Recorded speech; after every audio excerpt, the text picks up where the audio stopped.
UK. My parents arrived in the UK in the 50s. I had relatives who arrived in the UK as early as 1949 and 52. I actually joined my parents in 67. So I am second generation. We're now in the fifth generation of Windrush, 76 years on from 1948. And we're still in the celebratory or the recognition of this period called, Windrush Day. It is not a single day. It starts on the 22nd, but there are events that continue right through to August. So we'll tell you how you can access some of those events. There is a site where you can get that information, which is the windrush100.org website. You will see different cities and towns where events are taking place as we speak and over the next couple of weeks.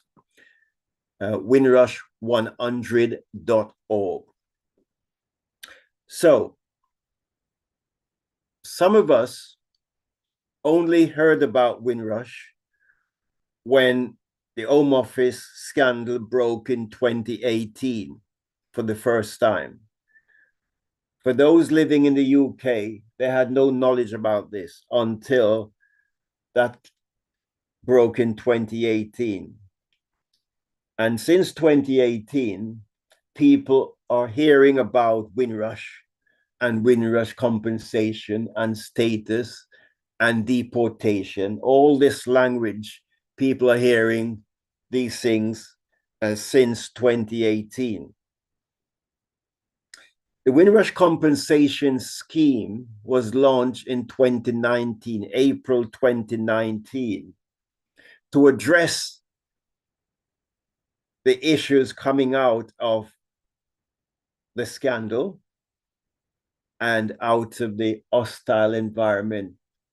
As many people recognize, that's been a period where Home Office were dealing and treating Black and brown people in a particular way.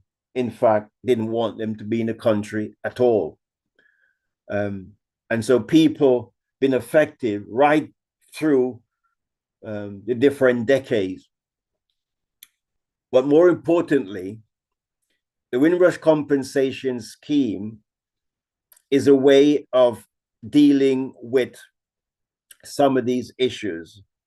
One, for people who do not have the documentation to prove they have the right to be in the UK, the scheme will allow them to get documented.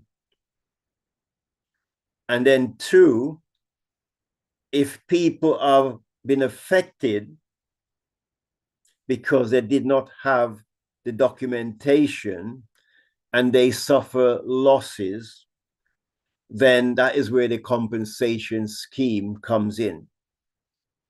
So in reality, there are two schemes. There's one for documentation and two for compensation. We always emphasize the point that the first thing an individual should do is to check their status. And that's important. And I tell you why that is important. So the Home Office have developed a scheme called the Windrush Compensation Scheme. And they set out guidance to help an individual to check whether they meet the criteria. So in other words, you have to be eligible to apply to the scheme. And to be eligible, you have to fit into particular dates on when you arrive in the UK and settle. So the first thing we encourage people to check is whether or not they're eligible to apply to the scheme, whether to rectify their status or if they suffer compensation. So I'm reading directly from the guidance that is provided by the Home Office, and it's called the eligibility criteria. You can apply for the scheme if you had suffered loss because you could not prove your right to stay in the UK. You had losses because you or your partner or child, brother, sister, or parents, or someone who could not prove their right to be in the UK. Now, just cast your mind back that the first generation who arrived, they were also children. And many children did not need any passport to actually come into the UK. So they would come in on other family passport as a minor. However, later on, as time went on, the government introduced new pieces of legislation. In other words, we're talking about Immigration Act, different pieces of legislation over many decades. And each of those pieces of legislation require an individual to meet different set of rules. So when we talk about Windrush, Windrush is really about immigration, the different pieces of immigration law that has affected people since 1948. Now, when we say to be eligible to apply to the scheme, these are the important dates the Home Office says we need to meet. You can apply if one of the following is true. You came to the UK from a Commonwealth country before 1973. Your parents or grandparents came to the UK from a Commonwealth country before 1973. So yourself, your parents, or your grandparents must be in the UK by that date before 1973. That's a Commonwealth country. And there are only 54 Commonwealth countries. And we say Windrush affect people globally from 65 countries. So the next line says, you came to the UK from any country before the 31st of December, 1988, or sometime we use the phrase 1st of January, 89. And you settle. So 2 days to check if you're eligible: Commonwealth country by 1973 and any other country by the 31st of December, 1988. Now, those 2 dates are very important to be eligible to apply to the scheme. So it makes sense if a person arrives in the UK after those dates, for example, 2001, 2005, they're outside the scheme. However, if somebody come in and join a family member who has been settled in the UK,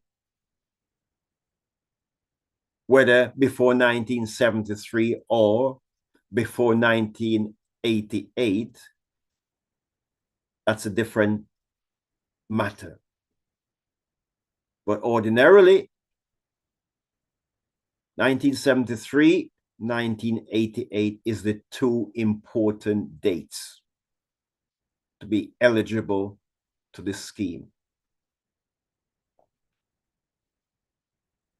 Now, when we say if you suffer, there's two expressions used. The Home Office use expression, have you been impacted? And it use expression, if you suffer loss. So let's try and understand what is meant by these expressions. Have you suffered any losses? So let's give an example of somebody who's been living in the UK from the 70s, who was in full-time employment with an employer, let's say a public sector organization like the NHS, in which many of our doctors and nurses came to the UK, specifically recruited to the National Health Service. So this individual been working in the National Service for 25 years. And a new piece of legislation came out around 2012 that require employers to check their employee to see whether their employee have the right to work in the UK. And so what they would have done, they would speak to each of their employee and say to them, can you bring your passport in tomorrow? Now, for those people who did not have a passport, the employee was forced to dismiss those individuals because they didn't have the documentation and they could not prove they have the right to be working in the UK. So as a result of that, they were dismissed after 10, 15, 20, 25 years service. Just think about the impact on that individual losing their job. They have a mortgage. They have children at school, maybe at university. And suddenly, no job. And then no access to benefits. They could not sign on the job exchange because that would be access to public resource. So no job, no way of getting any income. After 3 months, the mortgage lender would repossess the property and the individual is left on their own to find somewhere to live. In other words, they become homeless. On becoming homeless, they would seek some help from other family members or friends. of can I stay with you in a crowded house?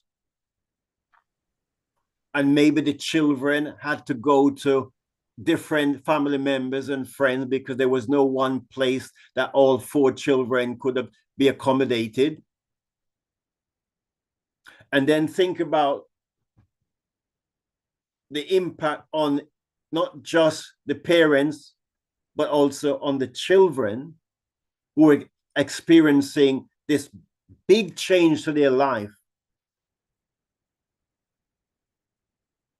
So now we're looking at trauma, looking at stress, looking at depression, all of this as a result of the individual losing their job and the spin-off to all of that. They cannot go to the bank and get a loan. They cannot access any public services.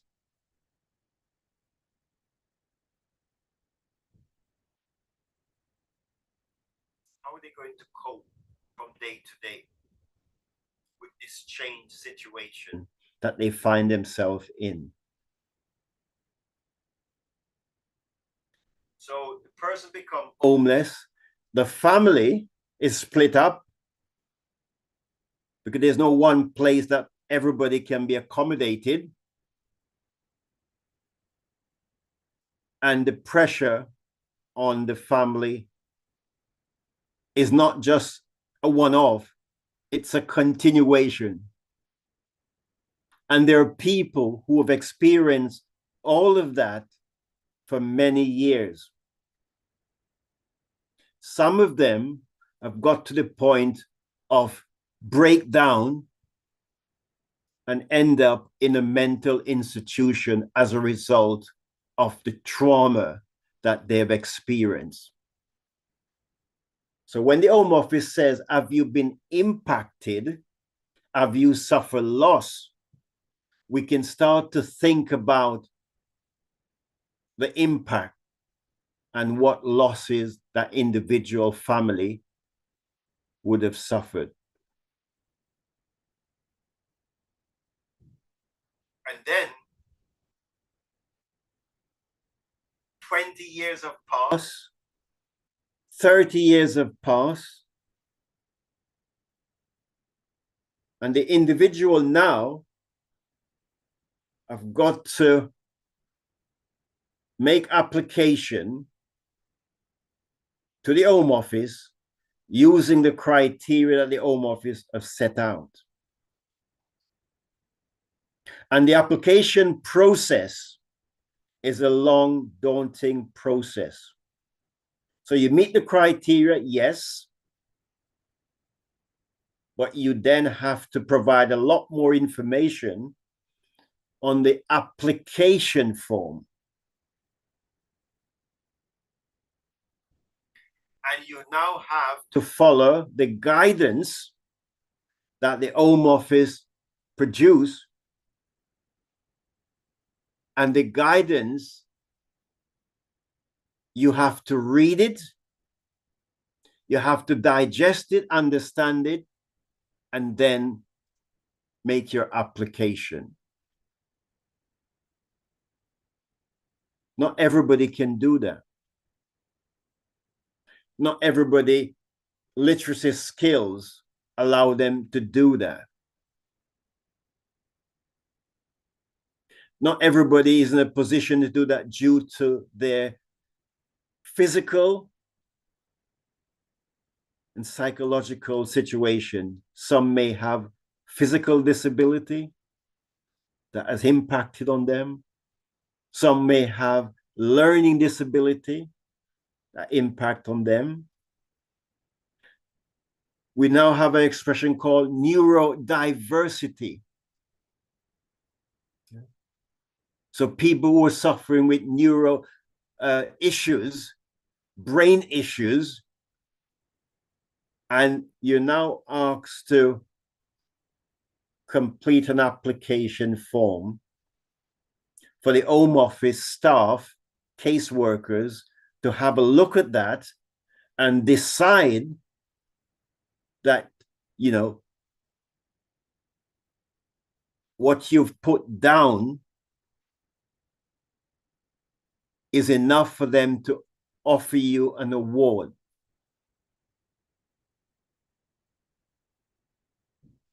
And when they make an award to you, you might think they're having a laugh. That doesn't come close. But there are ways in dealing with that process. You do not have to accept the first offer that's being made to you. If you think it should be more, you do not have to accept that. But the most important thing is you making that application. You making that application on paper. And we always emphasize this point that when you make an application, you're telling your story. This is what has happened to you and your family. You're telling your story. And you would try to tell that story in a chronological order as to when you were impacted. When did you suffer loss? So I lost my job in December 1971. And they would want to know, well, what have you done since then? Well, you could not get any further job because everybody wanted evidence that you have the right to work and you did not have documentation. So you could not apply to another job. So when the Home Office caseworkers are reading your responses, they want to see what has happened to you and what have you been doing? What have you done? How you been living since then? Now, for many people, that is a real challenge. And that is why people would need some help with the application process. And we call that help from an advocate. You may be able to read the guidance, but you're not able to extract the information from the guy as to what you need to do and how you need to put this down on paper. So you've got 44 pages of guidance, but you've got to make sense of this. So if you're not able to do it yourself, then you would need help from somebody. And that somebody could be a friend, another family member who has experience because they have done it. Or it could be a completely independent advocate that do not know anything about your situation apart from your story that you'll be telling them. So in the chat, there are two websites. There is justiceforwindrushgeneration.co.uk and there is Liverpool Advocates for Windrush, which will be able to assist you with your application. So please make a note of the advocate so you can actually use their services. And the service is free. There are no charge for the service.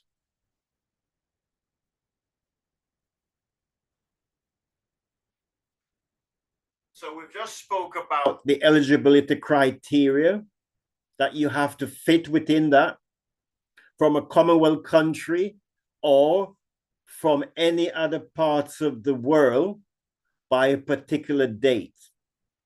That's important. So all of that is about a primary claimant making an application, making a claim. The primary claimant is the person making the claim, that one individual.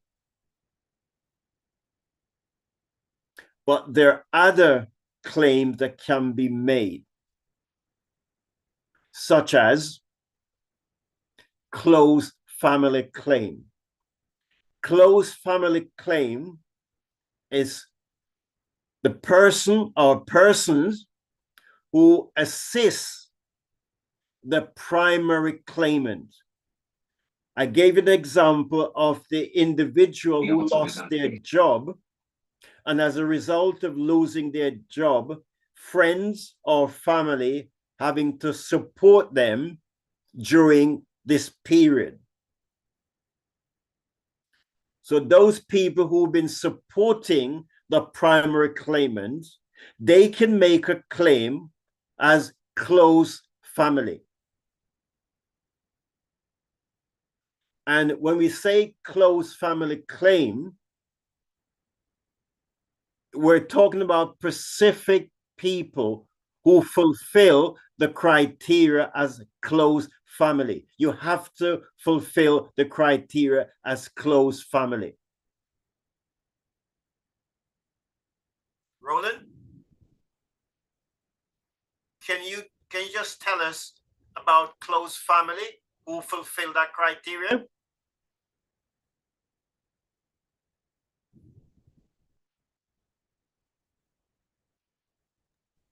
Good afternoon, everyone. Garrick, I can't stay long because I'm really, really busy.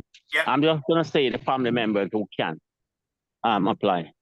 So the following can make a claim as a close family member against a primary claim or a deceased, eligible and entitled deceased individual. That's a deceased estate claim.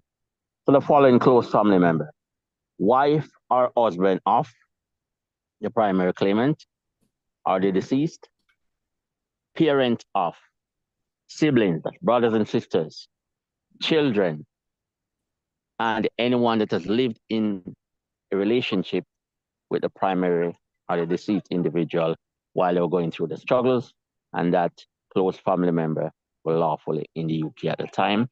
Sixthly and lastly, stepchildren and step parent of the deceased or the primary claimant. There's no number there. Didn't say 10 or 15 close family member or 10 or 15 brothers. So if the individual, the primary claimant or the deceased individual had 500 children and 750 brothers and sisters, all 1,100 of them can make a close family member claim as long as they fit the criteria. They do not necessarily need to have supported the primary claimant or the deceased.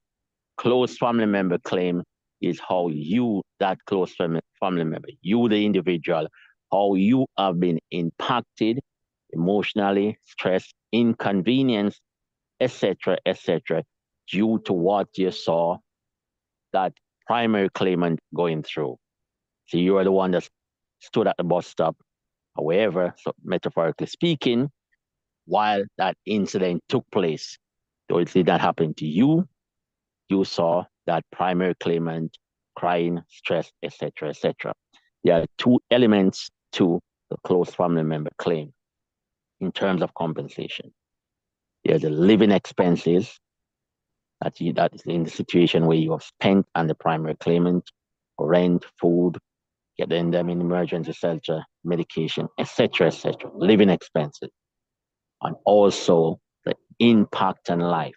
And it means exactly what it says in the tin, how you were impacted, psychologically stressed, in your mental health impacted, etc., Garrick, I'm gonna leave it there for now. Yeah. I can't guarantee I'll be able to come back in because I'm really, really busy. That's fine. As I said, tomorrow, yeah? Yeah, that's fine. I'm listening in, yeah? Okay, yeah. Thanks. Thank you, everyone. Yeah. Thank you. So you notice the point. Let's just re-emphasize close family claim. And we always stress this.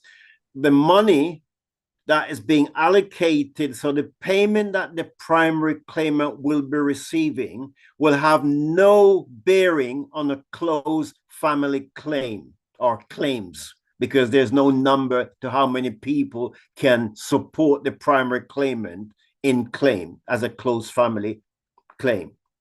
So don't be thinking if I put a claim in, it's going to affect the claim that Mr. X would be getting, reducing Mr. X sum of money. No, that is not the case.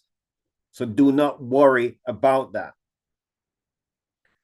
The most important thing is about the close family submitting the claim. This is an area of concern for us because we're not hearing or seeing enough close family claim going into the Home Office.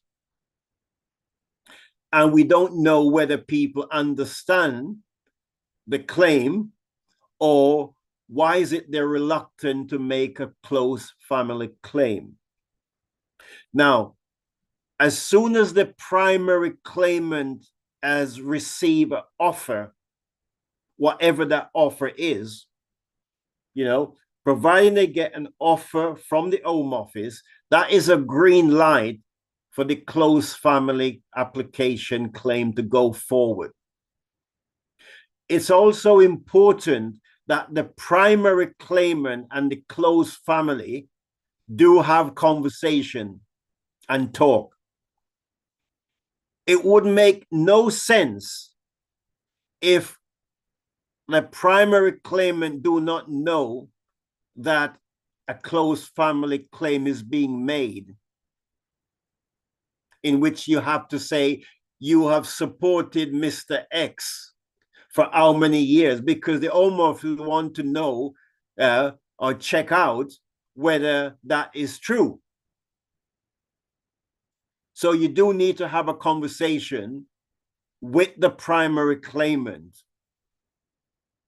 and that conversation should be, because you have been supporting the primary claimant who lost their home, who lost their job. And that support, as Roland said, could come in many forms. It could come with money. It could come with accommodation. It could come with emotional, supporting that person emotionally when they're stressed and depressed and want to take their life because they don't see a way out. You've been there supporting that individual.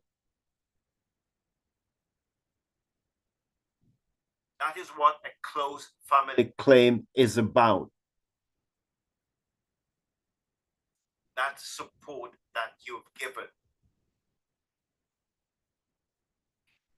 Now, the Home Office also provide guidance for a close family claim, the same as guidance for the primary claimant, the same as guidance for the deceased estate. Each of those claims have got guidance that you have to follow.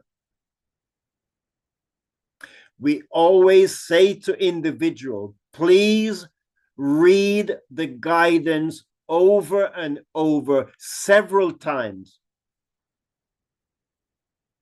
And if you do not understand the guidance, then discuss it and talk to somebody who does. Or an advocate. The success rate of an individual submitting a claim off their own back without any help and assistance is very, very slim, because they have not put sufficient information on the application for the caseworker to actually come to the conclusion that the individual has been impacted greatly by these things. And we always stress It's not just a one-liner. You have to provide more information. So the application form looks like this.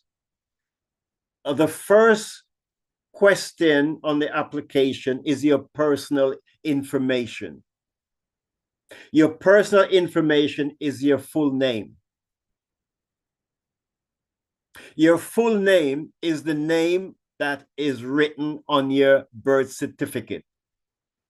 The exact spelling on your birth certificate. If there's an error of a D instead of a G, the Home Office will not conclude that is you. They will conclude it's another person. So the exact spelling should be written on your claim form. And if you're known by any other name, to which we know many of our community have other names that is not on their birth certificate, yeah, pet names, then there's a space on the application for you to write other names that you're known by. Then you proceed down the application with your date of birth exactly as it is. If you're asked for your national insurance, you put that down. And as you proceed down the application, you come to question about how you've been impacted and what losses you suffer. And that's the area that you need to focus on. So it is not just as simple as saying you lose your job, because employment is only one area that you may have suffered loss. There are other areas that you may have suffered. Yeah. Lost your bank account. You could not keep your bank account because you lost your job, and information has been shared so that, suddenly you get a letter from your bank. We can no longer offer you any banking services because what happened? The Home Office information has been circulated through government office, etc. And now all departments know what your situation is. So wherever you go, you get a blockage. Mr. X cannot do this. Mr. X cannot apply for this. Mr. X cannot do this. What we say to people, do not worry about proving everything in terms of evidence, because there's some basic thing out there that information about you and your work history can be extracted from government departments, such as DWP with your national insurance, income tax office, because you've been paying tax, pension. So information is already in the system about you. All you need to provide is the dates when you lost your job, when you start your job, etc. Those dates. If the company that you worked for no longer in existence, they're folded 20, 30 years ago, it doesn't matter. Because while you were working, tax were collected, insurance were collected. So government will know that.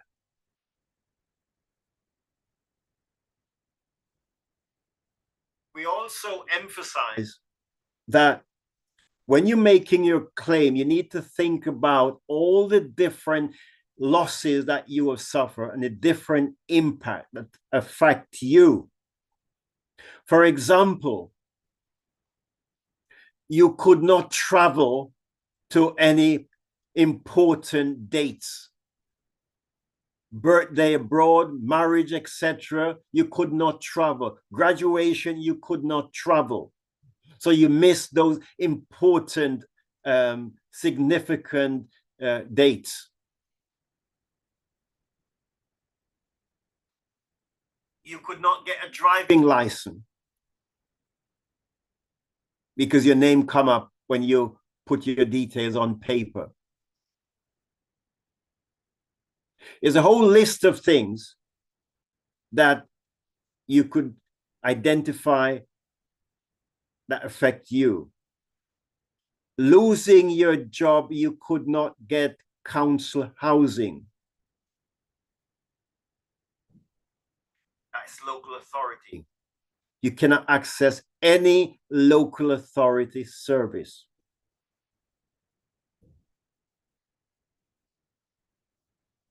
Again, all of this is in the guidance.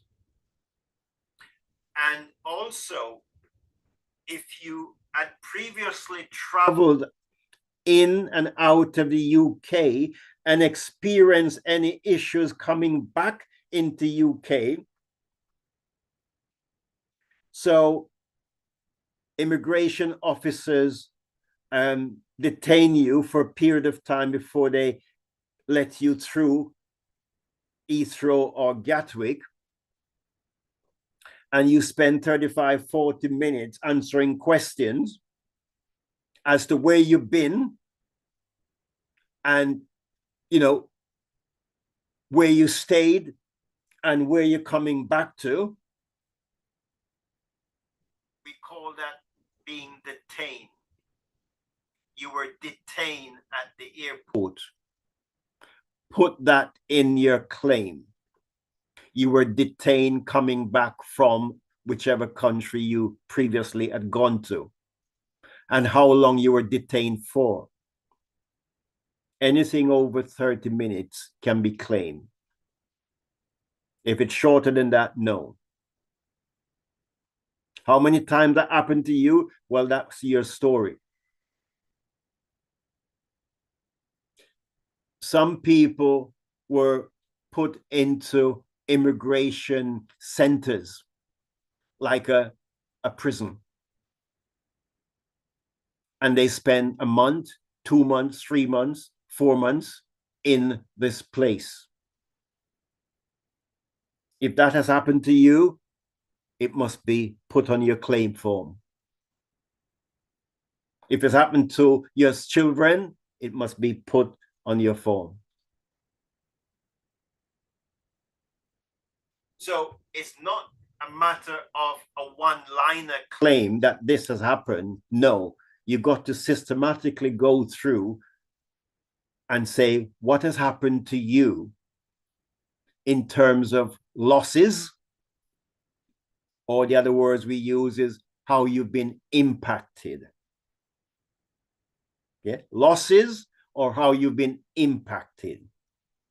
And you're only being impacted because you did not have the documentation. When you're asked to produce the documentation, you did not have it. And the reason you did not have it, because you arrived in the UK as a child of 7-year-old or a 6-year-old, and you didn't have a passport, and you've been living without a passport.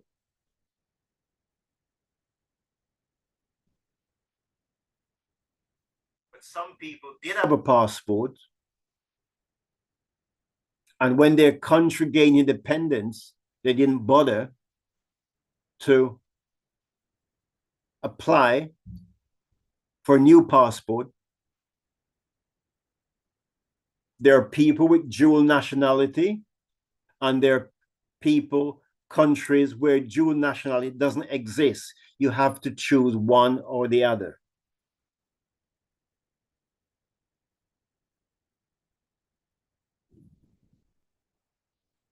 So that's all about primary claimant. So we talk about close family who support the primary claimant over many years. And we've established there is no fixed number as to how many people would have supported a primary claimant or a deceased claimant who has passed, but other family member have submitted claim on behalf of that person who was passed, but they were eligible to apply.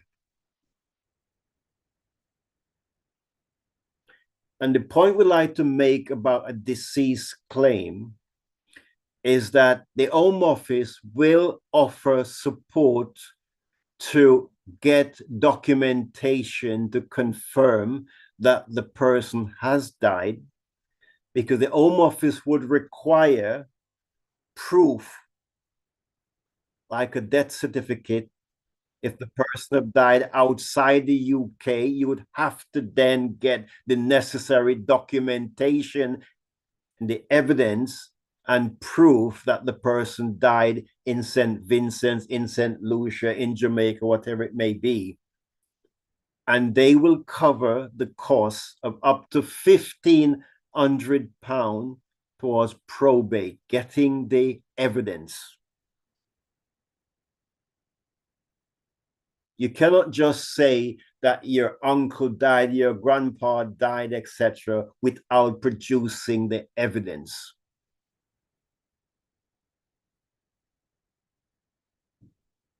And the Home Office will liaise with you to get that payment to the organization in the country who's doing the documentation to gather the evidence. You do not have to pay that money out and then claim it back. You liaise with the Home Office and they will make sure the payment goes directly to the lawyer or the person in that country who is gathering the evidence and getting the information. It would pay directly to them, not to you to worry about how you're going to meet the cost of that situation. So in other words, there is no excuse for you not to get the evidence that's required. So let me just pause there for a moment and just recap. We spoke about who's eligible to make a claim. We said you have to be measured against the criteria that the Home Office has set. The Home Office have stated clearly that you, your parents, or your grandparents will need to be in the UK settled by 1973 from a Commonwealth country. And then we mentioned from any other country, the date is December 31st, 1988. Sometime we say the 1st of January, 89. And this is the area that we really want to emphasize, because this is where the 65 country comes in. Yeah. And this is why we said Windrush is a global issue. It is not a Caribbean issue. It's a global issue affecting people from 65 countries. So a lot of the Africans do not know or understand that Windrush affect them, and it's global.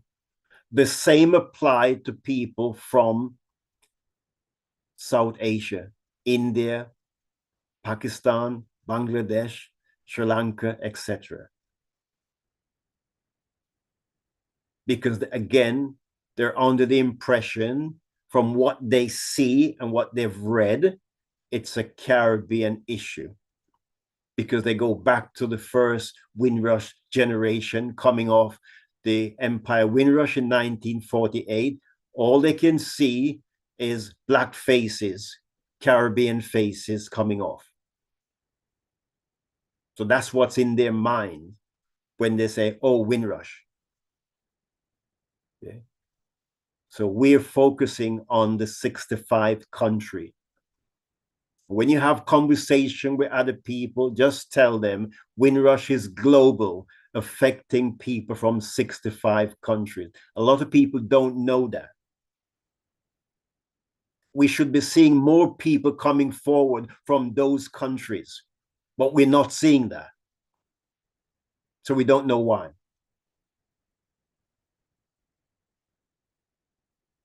So that's all about primary claimant and eligibility criteria and close family. And we've just said how the deceased claim, how it is dealt with.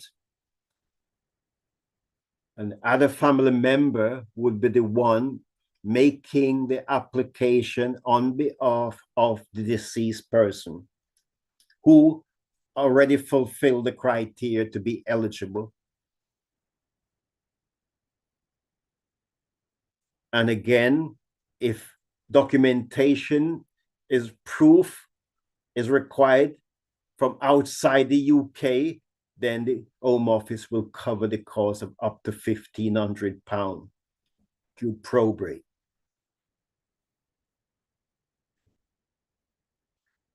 So that is about the Windrush compensation scheme and status. And you notice we start our conversation by saying people must check their status first. That is the first thing you do. And then the second thing, if you've been impacted or suffer loss, that is where the compensation scheme comes in. If you've not suffered any loss, there is no compensation to be had. There are many people who have just rectified their status without a compensation claim. So the Home Office produced data on the people, on the countries who have made application to the scheme. And in their data, they call it fact sheets. They tell us of, where these people have come from, in terms of which country. And what we've noticed, that top of the claim, number one, is the EU nationals. An EU national has used the Windrush compensation scheme to get their documentation after Brexit.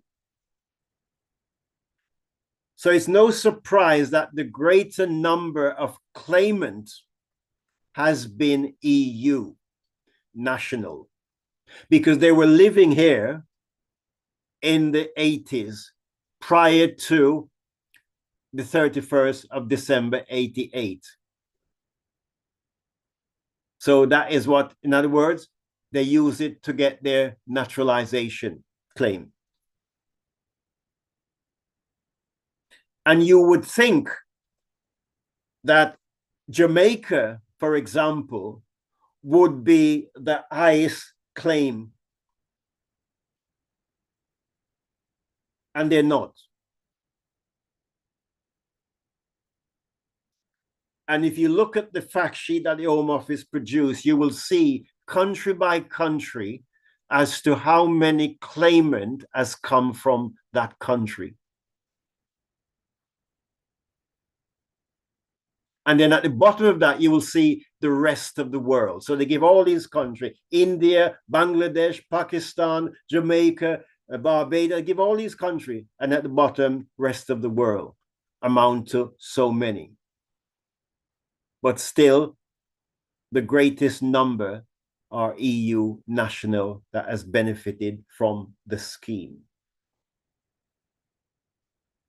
So just pause for a moment and think about this. We now have a new Labour government. And the Labour government have actually made a couple of comments recently regarding their commitment and their manifesto.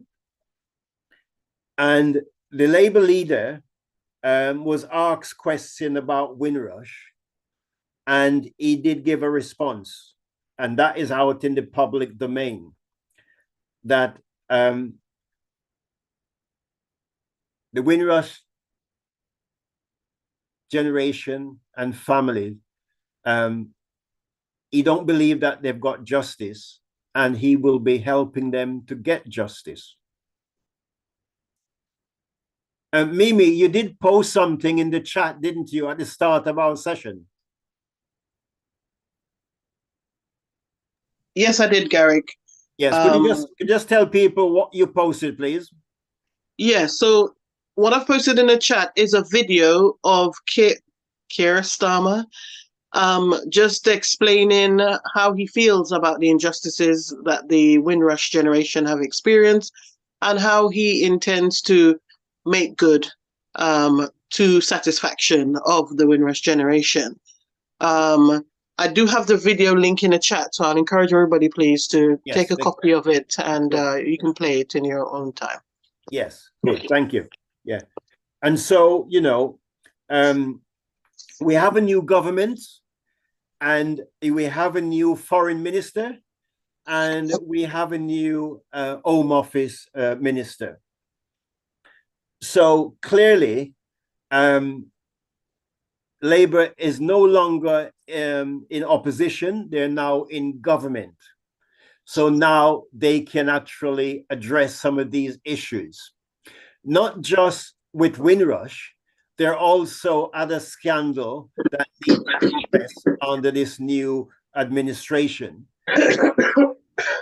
So we have the post office scandal. We have also the pension women. We have the blood contamination, HIV. So the question is, it's not so much how these scandals are going to be resolved. It's about the resources and the money.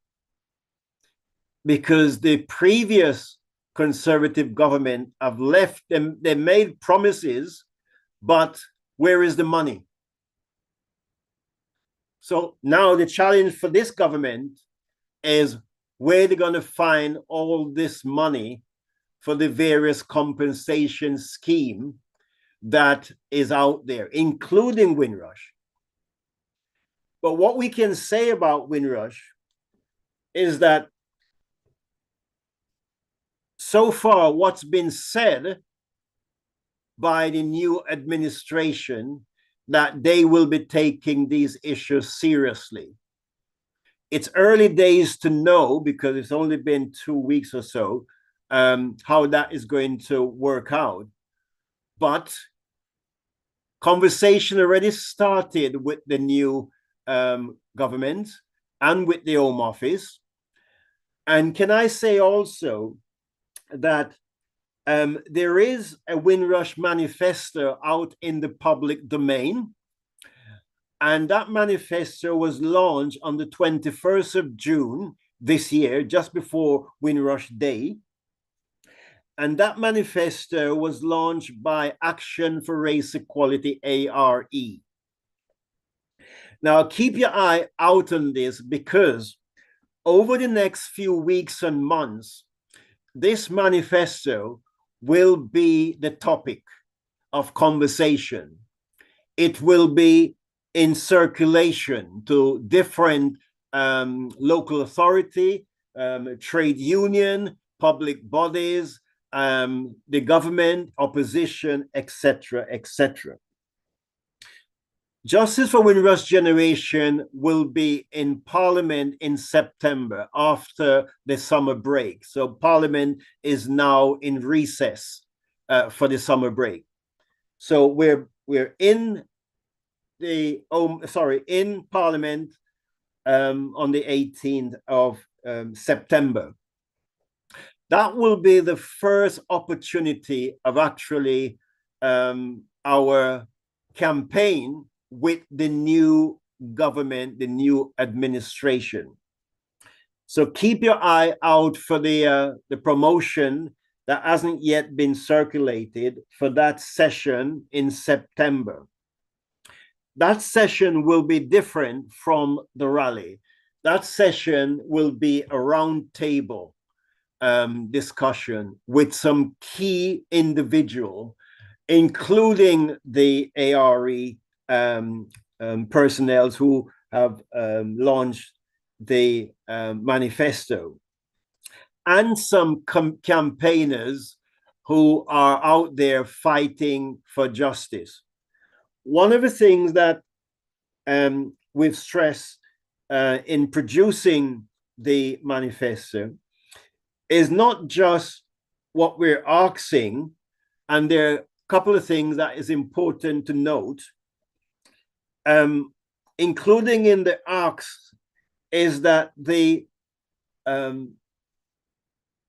scheme, the Windrush compensation scheme, be removed from the current Home Office and will be placed with an independent organization. That's one of the asks in the scheme. There is also another important ask in the scheme about legal aid, legal support. One of the barriers that we're experiencing is that because the scheme is not legal aided, it is very difficult for people to actually get justice. And when people do find a lawyer that will help and support them, they have to, the legal firm have to take their costs. So legal aid is another key issue that is in the scheme. What you can do, you can go to ARE website, actionforraceequality.org, and you can see the actual scheme. Download the scheme yourself and read it. You can see a summary of the scheme, and you can have a good look at what the scheme is saying. What is it asking? It's good for you to know that because, as I said, over the next 3 months or so, a lot of conversation will be about this manifesto. So when we're sitting down with the Home Office officials and government, that will be the basis for the conversation. And you will also know that some changes has taken place in the last 12 months or so. So there has been a little improvement to the scheme. One of the issues that we've been fighting for a couple of years was about pension rights. People losing their pension, no fault of their own, and having reduced pension because they could not contribute into the pension because of what has happened to their employment, etc. So pension is a very important aspect. And you will notice in December last year, the Home Office has amended and changed an update regarding pension rights. Again, this is a good thing because there are several wins that has occurred over the last 2 years. But still, we don't believe that the scheme is still fit for purpose. There are still issues within the scheme, and the scheme is very narrow. We say this because, for example, we're in the UK talking about Windrush compensation scheme. This conversation doesn't actually get outside the UK unless people join our platform. So we have raised this issue that the Home Office have a responsibility to actually get information out to people from the 65 country so that they can have access to information that we take for granted. So that is an issue that we believe is a very important issue that the Home Office need to deal with. We also just recently, following April in Bristol, when we directly asked the question and challenged the Home Office over the definition of close family claims, because many people still weren't sure as to who actually constitute close family in terms of stepchildren, step family, etc. And we were able to get changes following that session in Bristol. So now the Home Office have updated the information that is much clearer into the definition of step family and stepchildren claim. But these are only small wins that we have gained. There are still big issues with the scheme, and many people are still dying before they get their compensation. And so we also want to speed up the way the Home Office administer the scheme. It needs to be quicker. And so that's another issue. All of these issues are outlined in the Windrush manifesto that was launched by ARE in June 21st. You can read the full document and get a sense of everything that is being asked and being challenged. So do avail yourself to that document, please.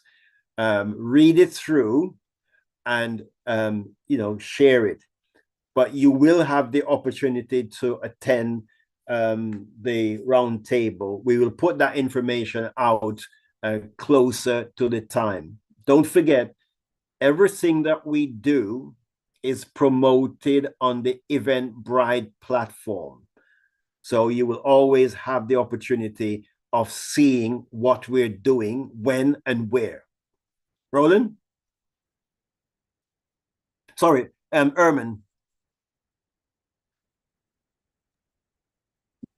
Good afternoon, everyone. Hi. Hello, Gareth. Can you hear me? Yes. Yeah.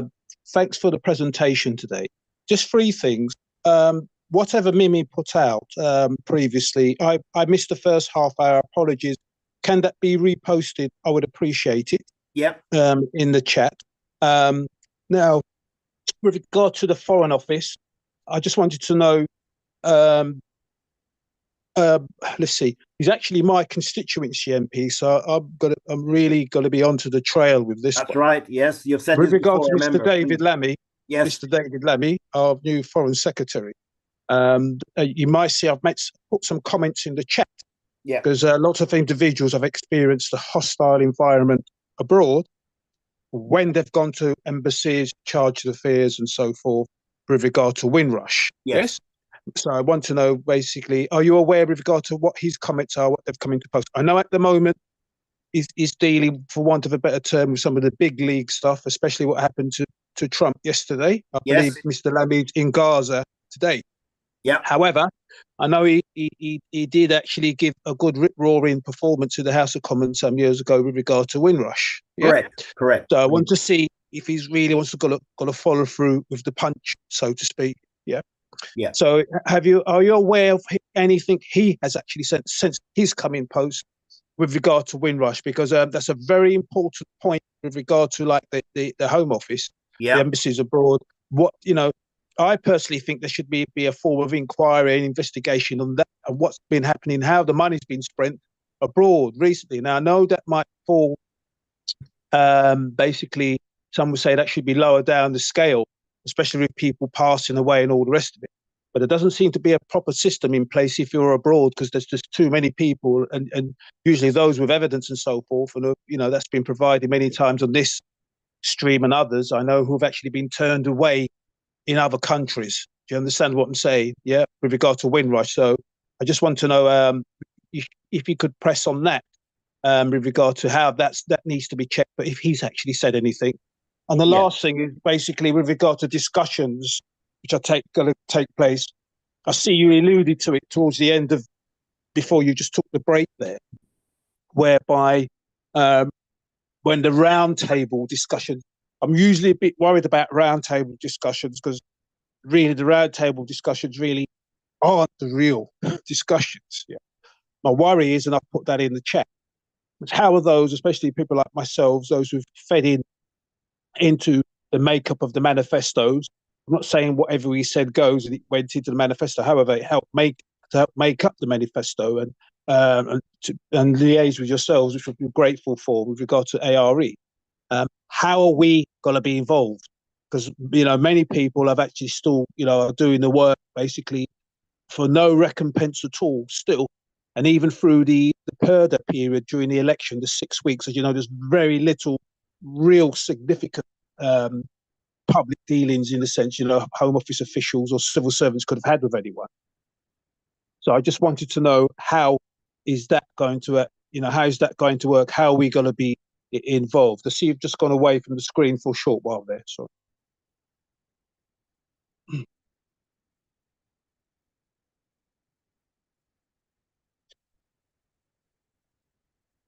Hello, Garrick. Have you run away? Have I been that bad?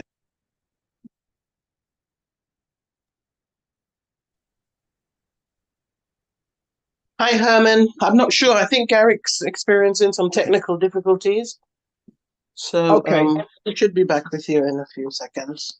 Okay. Well, with regard to yourself, when you get an opportunity, hopefully before the end of the stream today, could you repost that link so I could actually have a look at it, please? I would appreciate it when you get some time. Yeah, I did that as you mentioned it. So it should be available now for you.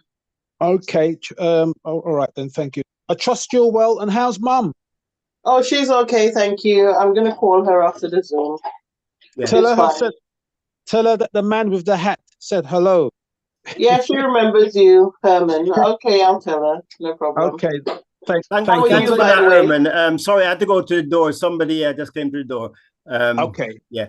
Yeah. No, you've just raised a number of important points, and it is early days in terms of the foreign secretary, etc. But rest assured that we will be seeking engagement, not just with the foreign secretary, but also with the Home Secretary. We're already in conversation with Yvette Cooper in relation to this manifesto. So there is communication already started.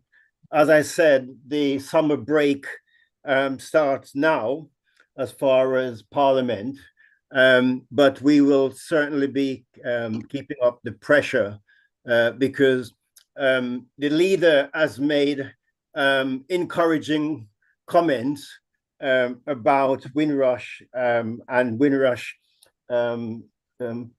families getting justice. So we want to follow that right through to make sure that the manifesto arcs are actually delivered by this administration. So we will keep the pressure on those things. There is an important point that you raise about people outside the UK. And if you remember, for the 76th anniversary, the independent advisor, Professor Martin Livermore, went out to Jamaica for that special occasion. And what he did was to engage with the Jamaica government and other NGOs, etc., in relation to how the government can improve communication in Jamaica about Windrush. And as a result of those conversations, what has happened is that the Jamaica Library Service across the 14 parish of Jamaica of now people can access information through the internet in the library services about Windrush and can use the library to actually communicate with their application and also download copies, etc. Now, that template that has been agreed in Jamaica, we have said to the Home Office directly after Professor Livermore came back and reported that to us. And also the Home Office team was present when he reported that. They were in the audience. We've asked them that should be a template for other countries. So, Nigeria, Ghana, other countries, that should be a template so that people can have access to information You know, we know that people outside the UK have difficulty getting information, and also even the basic eligibility information, they don't have access to that information. So that need to improve, and the Foreign Office can do a lot to improve that, because they have British council offices in so many countries. So that is something I think does need attention.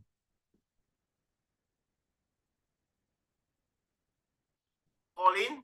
Sorry, Erman coming back. Just one moment, Paulina. Erman? Yeah, well, actually, thanks for actually mentioning that, because that was something I did not know. So I agree with you with regard to if that could be modelled, and it may well have to be maybe some slight changes for various cultural issues in various countries, but that's good. It would be good to see, though, like a presentation as such, some template, of what that actually looks like, because we could know individuals who could know people who could go to the library service and get involved to move things along. So it's good to know that's there. I suppose from within the UK here, we can go online, I suppose, via the Jamaican, is it High Commission or basically the library service in Jamaica, and look at that and see what that actually looks like. So I'll test that after I finish speaking with you here. And in addition to that, Erman, is that Roland and myself, we're now in conversation to be in an event coming up in August with the High Commissioner in London. And we will be having direct conversation about some of these issues. So that is now in the planning stage for August, which is going to be close to Jamaica's 62th anniversary. Okay, that's good. That's very good. Excellent work there. And I look forward to see how that progresses. But the previous points I have made, it'd be good if you could keep in touch with us how those areas are progressing, and especially with some of the involvement, at least initial stage of the roundtable. Yes, I know the room would never be big enough to fit anyone in. Absolutely correct. Yeah, but what I'm saying, it's important though, because I know people like yourselves. Although you've got me, Roland. There's quite a few individuals out there who are really grafted. Yes, their voices need to be at the table. Absolutely. You understand what I'm saying? We need to see where the DNA is, how this thing moves forward. Basically. Yeah, that's great. Thank you very much for that. Yeah. Thank you. Thank you. You're welcome. Paulina, please. Greetings. Right, just 2 points. So are you saying that only people can apply who came on the Windrush boat? No, not at all. And let me just put that to bed straight away. It doesn't matter your mode of transport entering the UK. What's important is the date you actually arrive in the UK. Oh, so my mom's deceased, so I would have to try and find out, because I've got all her death, everything, birth certificate, everything, passport, everything. So the passport should have I'm going to look, I've got all her passports, so I'll check on if there's a first date of entry. Her brother, he came on the Windrush, and he became mentally ill in England and ended up going back and dying. Now he had no children. Is it possible to claim on behalf, him? My uncle? When you say got no children, but there are other family members like there's only one surviving a surviving uncle and auntie now, or my mum and her other sisters have passed, and as I said, the one brother that came on the Windrush and went back with mental health and died. But as I said, he never had no children, because when he went back, he died. And what year did he die, Paulina? Well, I'm gonna ask former auntie in Jamaica when they get the electric back up and find out that date from her when he died. Okay, so let me just re-emphasize. So it doesn't matter how you arrive in the UK, whether you arrive on a plane or on a ship. what's important is the date of arrival. So, as I mentioned, from a Commonwealth country in which Jamaica was, a Commonwealth country, from 1948, the first generation arriving, and they would need to have entered the UK and be settled in the UK by 1973. They could have, go back, etc., but they would need to arrive and settle in the UK by that date. Now, if they arrive in the 60s, that's fine. If they arrive in the 70s, 71, 72, 73, that's fine. No issue at all. But from any other country, they would need to arrive and settle by December 1988. Okay, from any other country. So what we always say to people, and this is a point that the Africans always say, I didn't come on Windrush, you see, because they don't understand. It is not how you arrive in the UK, it is the date you arrive in the UK, whether yourself, your parents, or your grandparents, and settle. That's the eligibility, when you arrive in the UK and settle. Okay. You can go back, you can come and spend 20 years here and then go back to, to your country. It doesn't matter. But you were here at the appropriate date, as the guidance says. Okay, thank you very much for that. Yeah. And if you want further information regarding, deceased person, whether or not they can make a claim, again, I don't deal with the advocacy aspect, but my colleague does. So just reach out, to the advocacy in the chat, and just check about a claim, and you can get a definitive response. When you say the advocacy in the chat, that would be Liverpool Advocates for Windrush, that website I gave you in the chat, liverpooladvocatesforwindrush.org. All right. Well, the thing is, I did reach out to someone and they didn't get back to me twice, one by email and one by messenger, and they didn't get back to me, So, I've tried other ways, because did you use the contact page on the website? So on the website, there's a contact page, and that contact page comes to our information, and then we're able to see who the person who has made the contact. Oh, so the email the site you've just given me now. Yeah, there's when you go into that, on the home page, there's a contact page, getting in touch, and it actually takes your information. It asks for your name, your email address, and you submit that on the website, and it comes to our info. We then read the information and see who's actually contacted us. Okay, I'll do that. Yeah. I'll do it that way, because I've got dyslexia, and as you said, some people, and that's another issue why we said people do need help and support, because people, not everybody can actually read and do things, in this way. A lot of people have neuro issues and diversity issues, and they do need that extra assistance. Okay, thank you very much. You're welcome. You're welcome. Roland?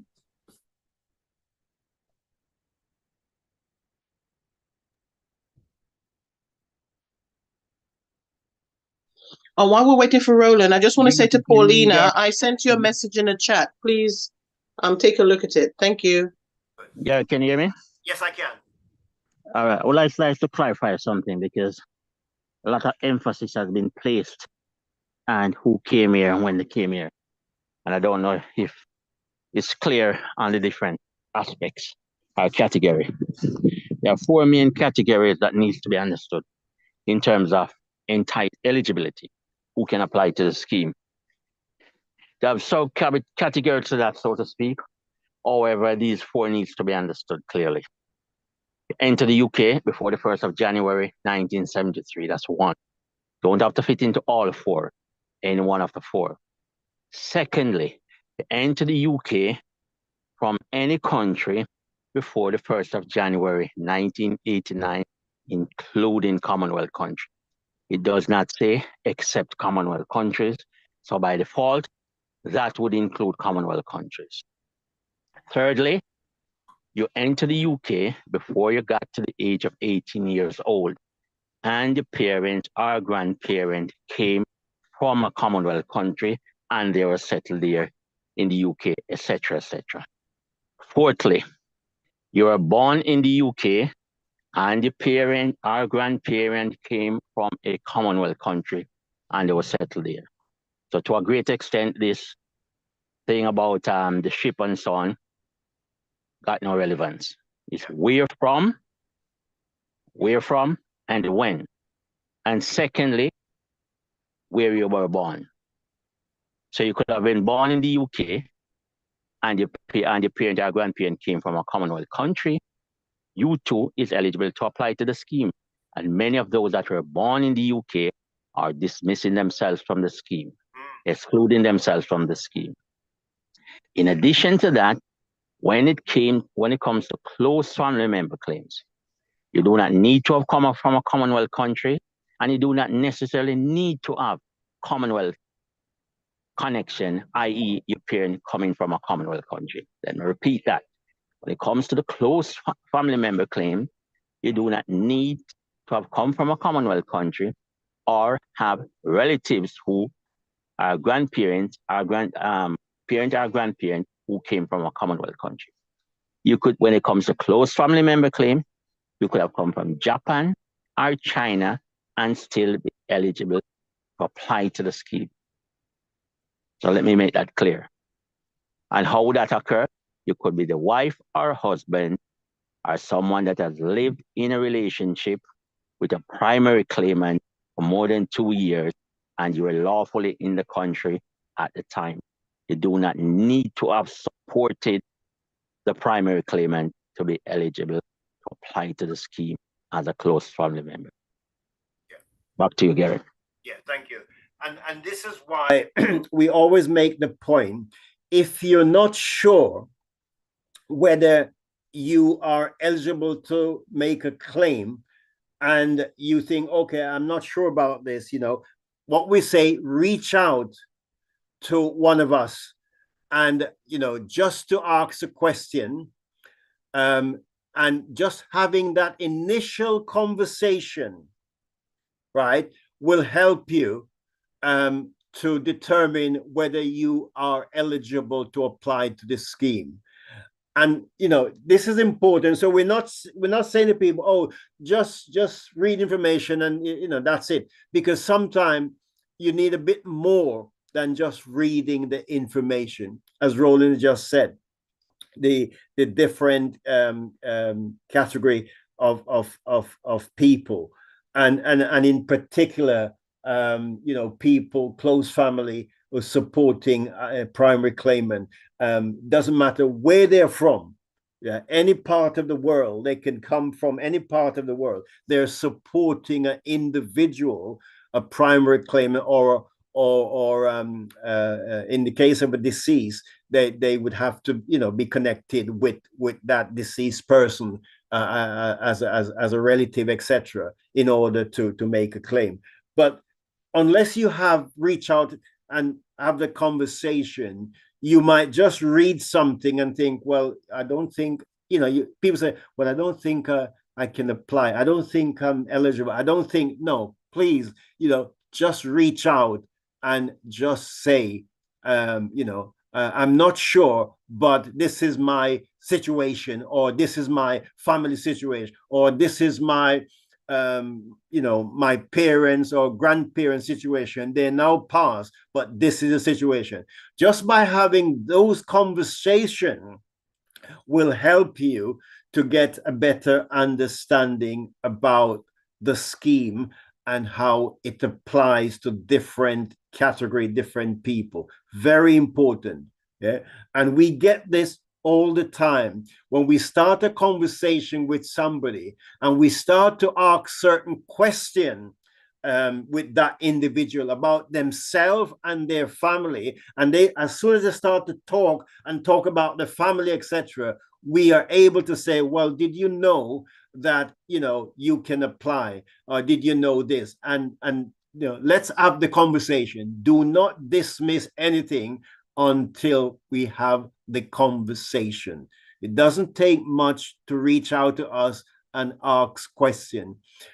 This is the opportunity, again, to ask questions. So if there's any more question that we need to raise this afternoon on anything that's been said, please do so now.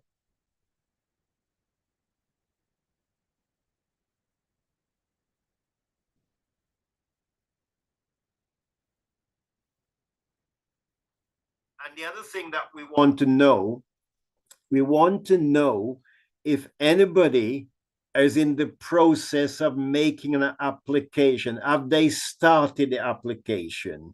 Has the application gone into the Home Office? You know, where are people at this moment? Because ultimately, I'll come to you in a moment, Irma, what should happen on this platform? People receive a lot of information and think, okay, yes, I am eligible, or my family is eligible. I need to do something about this, right? So when they finish this platform today or tomorrow, whatever it is, right? The next step is, let's do something about this. I need to do something. I need to talk to my grandma. I need to talk to my granddad. I need to talk to my uncle. I need to talk to my sister. I need to talk to my brother about this, right? We know the whole idea, conversation need to be happening. That's the whole idea of the Sunday chat, is to start this conversation, and those conversations should continue, because you hear something today that you didn't know, and then you're going to have the conversation with other people, family and friends, about what you've heard, and out of that will come something. And oh, well, that means I can make a claim. Yes, you can. So what do I need to do? You need to reach out to one of the advocates in order to make a claim, or to get a little bit more understanding on this. Erman?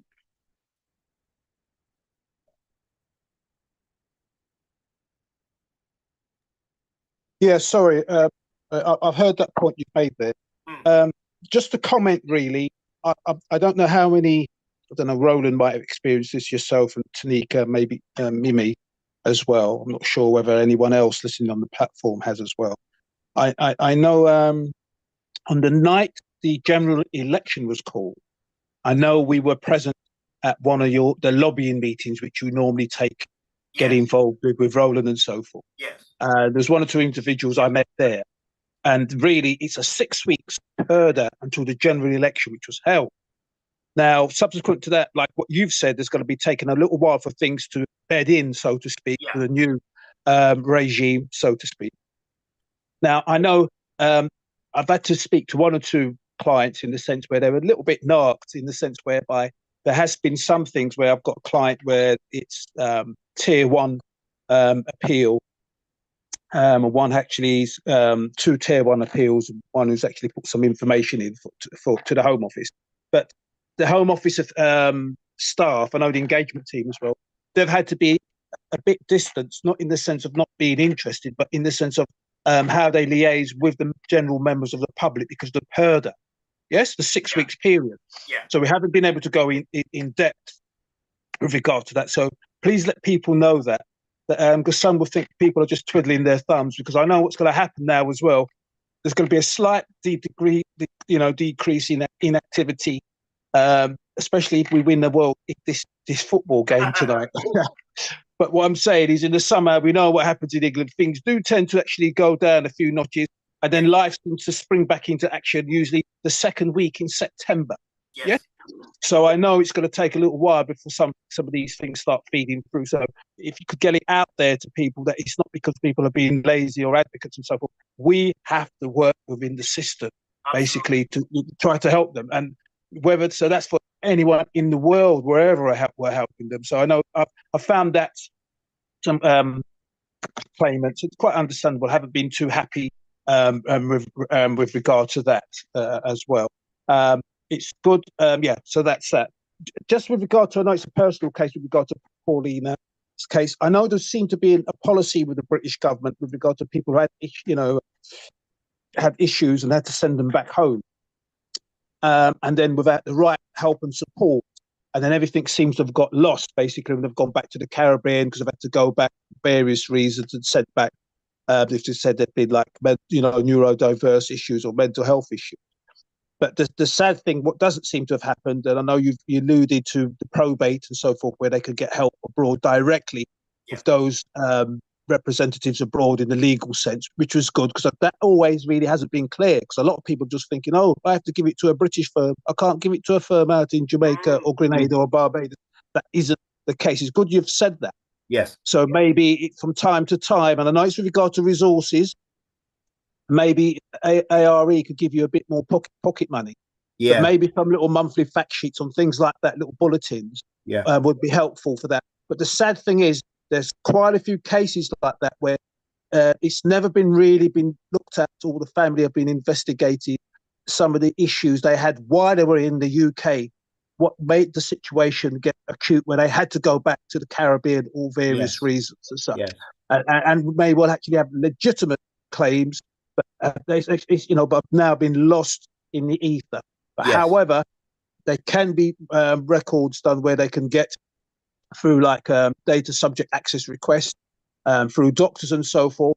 And in some of them, what you mentioned, statutory bodies such as DWP, HMRC, and pensions and so forth, which is another area where some of them had built up pensions, and basically, but that everything's been like cast to the four sides of the world, as it were. Yeah, where that's another area. Now I know that's another big. People will say, "Oh gosh, Herman, that's another big thing," but it's funny. But I'm noticing with Windrush there are specialist particular areas that are going to have to need to be looked at. And even more so, the way I look at it in reclaiming, we can't really look at legal aid. It has to be a proper financial support and financial funding, which the post office have got, and also with the blood plasma group have got, because they could go to the 10th degree, and get the information. If someone has to go abroad and get it or whatever, it gets paid for. It doesn't come out of the pockets of the solicitors. They're going to get paid for that, but that particular service also gets paid for as well. We're not getting that. Yeah. And I suppose I should be careful, because some will say you have to be careful to,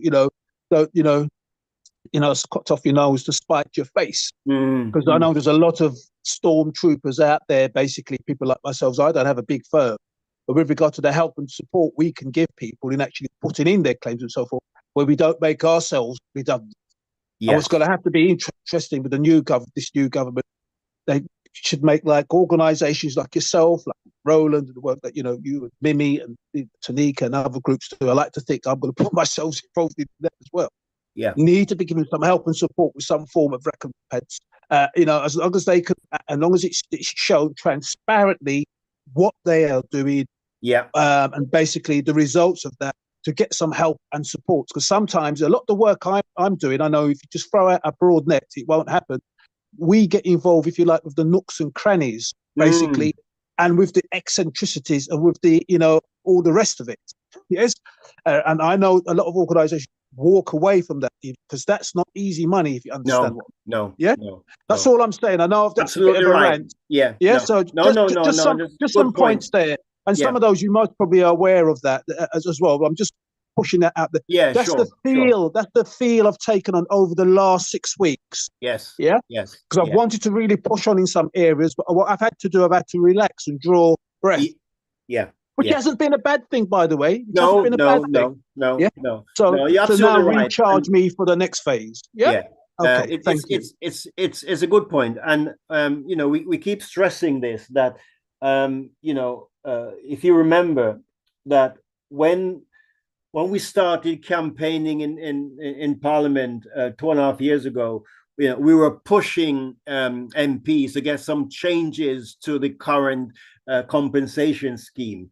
And, we did not get any of the government, the Tory government, in the room during those periods. Even though they were invited, they did not come during those consultation period. And we also, those conversations in the Lords, again, the Lords has got no authority over the parliamentary decisions, even though they can criticize, but there's nothing else they can do. things have shifted a great deal since then.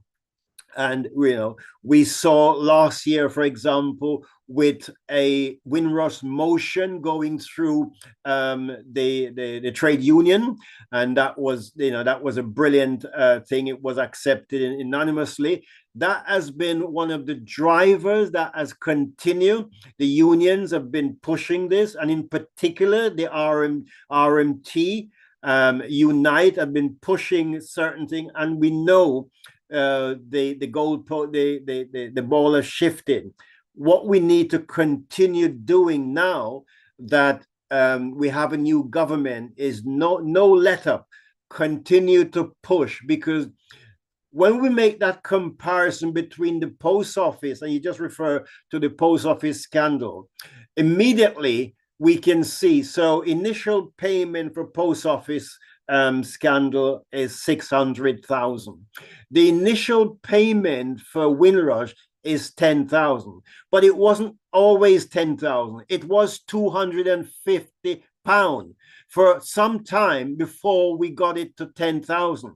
So there is still that inequality that exists, which clearly can be seen with Windrush in comparison to post office. And those are the things that we're going to be pushing and taking to the Prime Minister and to the Home Secretary and to the Foreign Office, because it's about equity. We need to see that equity across all of these schemes.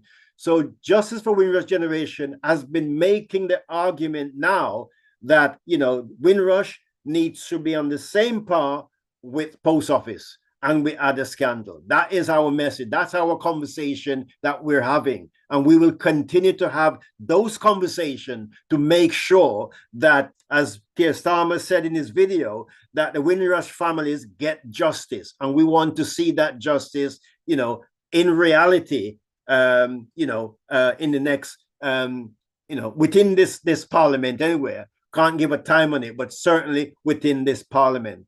And let me just re-emphasize, the Windrush Manifesto is the first 100 days of the new government. So we have 100 days to push the government to its limit to get some outcome from the manifesto. That is our mission. That is what we will do starting in September. So that brings us to the conclusion of our session. It's just 5 minutes after 4. The next opportunity to chat on the Sunday chat is the last Sunday of month, which is the 4th Sunday. In between these chat, we have the Q&A, which is very much around the advocacy. And that will be first and third Sunday. First and third Sunday next week. Yeah. 3 till 5 p.m. Again, if you go on the website, you will see that information for advocacy, first and third Sunday, 3 till 5. So please, that is where we raise our question, particularly around, what is it that we want to know, from the scheme, or even question about our own particular case that we want some further information about this. That's the place we raise these issues. Erman? Sorry, just a very quick one. I put it in the chat. Now, it should be glaringly apparent to David Lammy, Keir Starmer, and Yvette Cooper, all of whom are lawyers. Yes. With regard to the fairness of the equity. Absolutely. Of the schemes here. Now, I know it's a bit uneasy because there's a whole raft of things need doing, actually, from the water companies, NHS, you name it. And I suspect it would appear that a lot what the government, the previous government was saying wasn't all true with regard to money, what's supposed to be left and all the rest of it. Yes? So we're going to have to find some room for that. But it should be glaringly apparent to those three individuals. They're in pivotal positions. Yes? Yeah. To move and drive these things on. And I think what's really interesting, what you've said there, with the manifesto, is with regard to what movements are going to be made within the first 100 days. Yes. Now, let's say 10 days have gone now, we could say, so to speak, over. Yeah. Yeah. So it's about just under 90 days. Yeah. Yes. Yeah. And it's going to be really interesting to see what happens. And like what you're saying, I'm not resting on my laurels between now and September. Yeah, we can't. No. I'm getting geared up, but it's going to be quite interesting to see how we come out basically of the summer into the autumn, into the winter, because people are going to be watching and looking. Yes. Lammy already knows he's had a 20% drop in the voter turnout for him. Yeah. Yes. And some of that was because of Gaza and so forth, but also with many people don't think he's really making the movements. It's a great shout with regard to Windrush. Yeah. But they don't think he's made movements on that.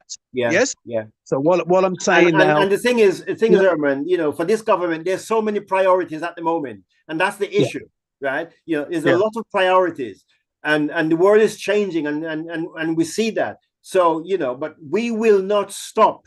We will continue to push. We cannot allow the government to take on other issues and drop our issues. We will continue to push our issues as a priority. If you like, as a priority, our case has been a priority since the 70s. Yes. Yes. So if you could talk about that when they've launched the scheme since 2018, I think it was done properly. April 2019. I believe it takes its rightful place. I'm not saying there's not any other exceptional circumstances, but I believe the Windrush takes its rightful place in the queue, whether it's the top or somewhere, basically where allowable time for it to be dealt with, which should be able to take a pride of place. I shouldn't even say pride of place because it's disgusting what's happened, but it should be able to be well up there with regard to an exceptional, if you like, situation that needs to be dealt with morally, if anything, morally. Yes, yeah, I agree with you totally. So I'm not ranting at you guys. It's just that no. But you're saying the same thing, and that is why it's important, that these conversations continue, and it's good also to take these conversations out of this space into other spaces, and that wherever we get the opportunity of speaking out, we should do so. It's not just on these platforms. Wherever we get the opportunity to speak in public, we should challenge and speak out on these things, because it's important that our voices are being heard, right? We're not going to sit back and just, wait and wait. Our people, our first generation are dying. Second generation are dying. They're dying before getting a claim. And we want to make sure the government understand that. So thank you very much for your contribution this afternoon. As I said, our next session will be the 4th Sunday, end of the month. But in between, we have the Windrush Q&A, which is Law Windrush Q&A, which is first and third Sunday of each month. Again, that is on our website, liverpooladvocatesforwindrush.org. So I look forward to seeing you all on a different platform. And, thank you for your contribution. Herman, your final point? So sorry, Garrick. I know the last week, I know we did give over as a suggestion. I know I'd made it, and I think other people seem to be in agreement with it because it was coming up in various areas. It would be good to have something, chronologically. Since the scheme has been launched, what actual changes have been made? I know you said with regard to small wins, a listing of that. I know Tanika took that away. I have got that. I've got that document. No, I've got that, and all the changes in dates. I've got that document. Yeah, well, it would be good to have that, because what I'm saying is there's an issue with the Home Office where they have. I haven't seen anything in writing, but I know through platforms such as yourselves, and there's been Winnow, one or two meets I've been at, where they're supposed to be going back to individuals where something they did not take into consideration, let's say 2020, 2019, they will go back now and try to alleviate the situation with those. I'm not aware that actually is happening. If they have done it, I know we could go mad on fact sheets and fact sheets have it coming out of our ears. What actually is even really being done there? But initially, I would like to see a listing, because where that's helpful, especially for advocates, there are people who put in a lot of who put in compensation claims. And what you were saying was very true earlier, and the vast majority of them, they've fallen at the first hurdle in the Grand National. They've gone down. Yes. Okay. So, and when I've looked at the cases and so forth, in actual fact, there's legitimacy there now. Where actually could, a lot of them don't know whether you can actually reapply with good reasoning. This is another thing as well. Yeah, they just switched off and think, oh no, that's not the case. But initially, they give up. Yeah, that would help us advocates and other individuals out there, even those who wish to do that, who want to still, initially make their own assessment, but take the proviso of actually seeing other individuals, organisations who know about it before they send it off, or to get some advice on it. Yes. Just to help us, because I'm not a genius, I can't keep everything in my head, but you must admit, some of the changes have been softly. Yes. Yeah. You don't Good know point. whether there's been a change. So just to help with regard to, from one being ignorant. Yeah. Because clients have a right to actually do their own swatting and say to me, but didn't you know this happened then? Did you know that changed then? So in actual fact, I may be doing a claim and taking it down the wrong road, so to speak. Yeah, because you need the up-to-date information to know exactly what to do. Yeah. And therefore, that could be incumbent, in reducing the maximisation, of that claimant's legitimate claim. That's all I'm sort of saying. I'm not actually asking for something for nothing. No. Yeah, it's a good point. Just from a fairness from that point of view. That's how it feels with me, how we tend to deal with people, dealing with people. Yes. And I just like that it would be interesting to see like how you and Tanika can take that forward. Yeah, because previously I hope yourselves get the plaudits on that, because I don't really see any avenues such as yourselves doing this weekly. It's hard graft. It's beautiful weather outside. We could be in barbecues and all the rest of it. Yes. But what I'm saying, absolutely right. Yes. Yeah, but what I'm saying is in the sense whereby you put that forward, but make sure it has your stamp on it. Yes. Because I'm aware of there's quite a few people out there who float around and they're bathed in reflected glory. That's all I'll say, and I'll leave it at that, because that's controversial in its sense of what I've said. I know. Okay. No, that's great, Herman. Thank you very much for that. And, Thank you. As we said, please, outside this platform, do reach out. You've noticed in the chat, you've got the contact information. You can reach out to us, and just any query, just to check, is this correct, or can I do this, etc. Please reach out.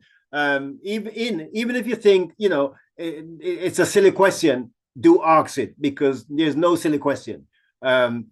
It's for you to get the sense and get the understanding. So if you want to know something, that is fine. Reach out to us and we will try and give you a response.